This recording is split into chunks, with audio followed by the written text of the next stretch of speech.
araw sa inyo lahat mga kaibigan, mga kapatid. Kumusta na kayo? Pagpapatuloy po natin yung ating pag-aaral tungkol sa The Gods of this World Part 2 na po tayo. The Gods of this World Part 2. Medyo malawak yung topic natin, subalit nilimit ko lang sa 3 parts. Part 1, yung introduction last week. Part 2, ang topic natin ngayon ay The Queen of Heaven. And sa next week, sa Part 3, pag-uusapan natin yung The God of this World. Dun sa Part 1 ay napag-usapan natin yung Greek gods, tapos yung Egyptian, Siberia, at yung mga pangalan ng planets na pinangalan sa mga gods and goddesses, at yung days of the week. Dito sa Part 2, pag-uusapan natin yung The Queen of Heaven. Maraming queens, okay? Maraming Queen of Heaven. Maraming salamat po doon sa mga kapatiran, kaibigan, mga kamag-anak, at doon sa mga taga SLSI, SLTI na palaging sumusubaybay, nanonood, nag-heart, nagre-react ng aking mga videos. Meron ditong 4 na pangalan ng mga goddesses o tinatawag nilang The Queen of Heaven: Semiramis, Ishtar, Isis, Diana. Isis tsaka yung Diana na nabanggit ko dun sa aking ibang mga videos. Yung Mother and Child Worship na nabanggit doon sa aking video na ang title ay Christians, Christianity and Religions Part 3. Nabanggit ko itong si Isis. Okay? Tapos yung Diana sa Book of Acts chapter 19 ito Marami pa ito na tinatawag nila na Queen of Heaven. And of course, si Mary na the Mother of Jesus. Maraming ganitong picture na si Mary ay umiiyak. Bakit kaya siya umiiyak? Yan ay sasagutin base sa salita ng Diyos. Jeremiah chapter 7 verse 17 to 18. Seest thou not what they do in the cities of Judah and in the streets of Jerusalem? The children gathered wood, and the fathers kindled a fire, and the women knead their dough to make cakes to the Queen of Heaven, and to pour out drink offerings unto the other gods, that they may provoke me to anger. Naka-highlight dyan the Queen of Heaven, na itong the Queen of Heaven ay kasama dun sa mga gods, okay? Yung mga idols na sinasamba ng mga tao ng mga Hudyo doon sa Jerusalem. Dito particular yung the tribe of Judah. Dito ay pinagluluto nila at nag-offer sila ng pagkain dun sa the Queen of Heaven. And the result, they provoke God in anger. Jeremiah 44 verse 25, Thus saith the Lord of hosts, the God of Israel, saying, Ye and your wives have both spoken with your mouths, and fulfilled with your hand, saying, We will surely perform our vows, that we may vow to burn incense to the Queen of Heaven. Sa versikulong ito, sinasabi ng Diyos na talagang sinuway nila, okay? Yung utos ng Diyos, yung unang utos. At ang Diyos ay galit na galit sa ginagawa nilang pagsamba sa the Queen of Heaven. 2 Kings chapter 21 verse 3, For he built up again the high places which Hezekiah his father had destroyed, and he reared up altars of Baal, and made a grove, as did Ahab king of Israel, and worship all the hosts of heaven, and serve them. Dito hinighlight ko si Baal na napag-usapan natin doon sa part 1 na sinasamba ng mga Israelites doon. And then yung grove, mamaya i-expound ko ito.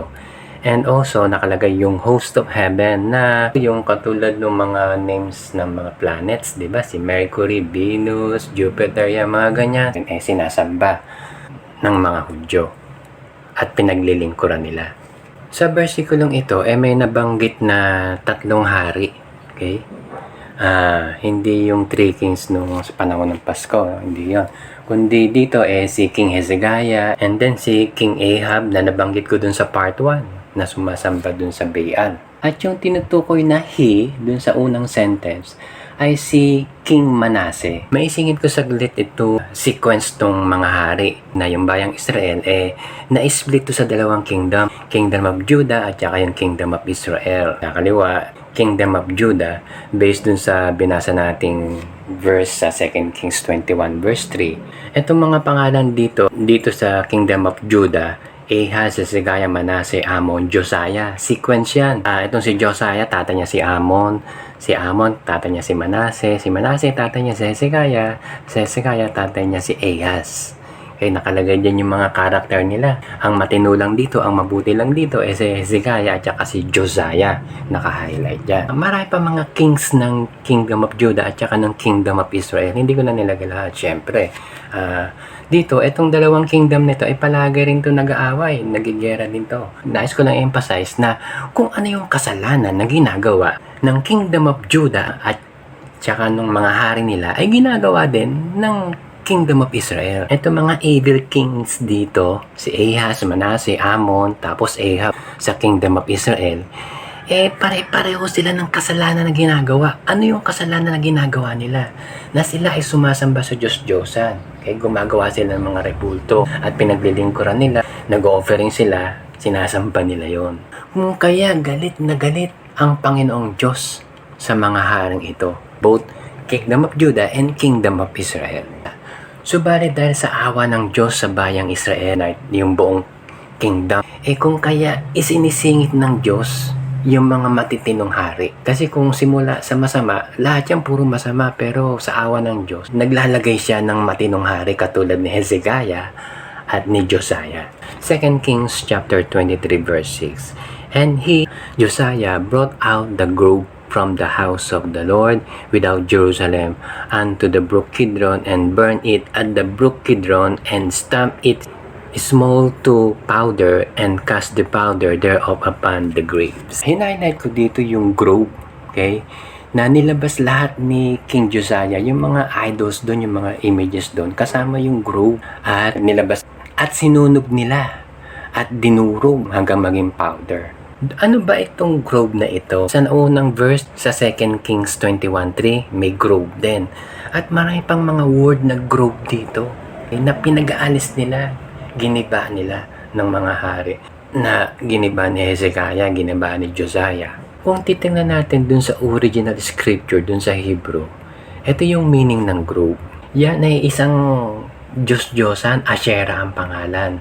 Sabi rito, or Ashtoreth, the Canaanite fertility goddess, was the mother of Baal, the supreme Canaanite god of fertility, sun, and storm. So, itong Asherah na to, ito yung Queen of Heaven. Itong picture sa bandang kanan, ito yung halimbawa ng image ni Asherah. At marami pang iba, no? Hindi na ako nagkumuha ng iba, isa lang nilagay ko. Acts chapter 14 verse 11 to 12. And when the people saw that Paul had done, they lifted up their voices, saying in the speech of Lycaonia, the gods are come down to us in the likeness of men. Verse 12, and they called Barnabas Jupiter, and Paul Mercurius, because he was the chief speaker. Dito sa Acts chapter 14, si Paul and Barnabas ay magkasama na pumunta sa Lystra. At sila ay nagpipreach. Si Paul yung speaker. At naglakad-lakad sila at meron sila nakitang impotent man. Na simula nung pinanganak siya, gano'n na siya.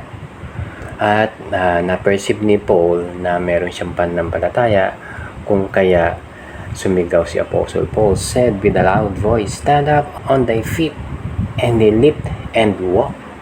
At gumaling yung impotent man at maraming nakakita dun sa miracle na ginawa ni Apostle Paul. Kung kaya sabi ng mga tao, ang mga Diyos ay bumaba sa lupa at nagsaan yung tao.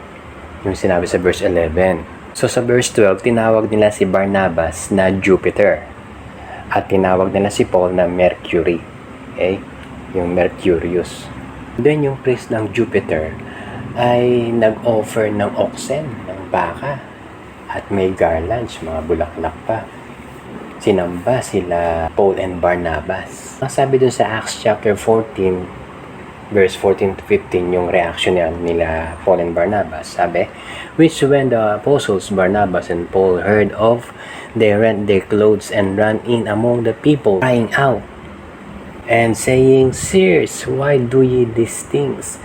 We also are men of like passions with you, and preach unto you that ye should turn from these vanities unto the living God. Yung sinasabi nitong they rent their clothes, na ito yung sign na tumututol sila na ayaw nilang mangyari yung ginagawa ng mga taong yon. At dito sinabi, crying out, umiyak sila sa harapan ng mga taong yon. Ayaw nila magpasamba.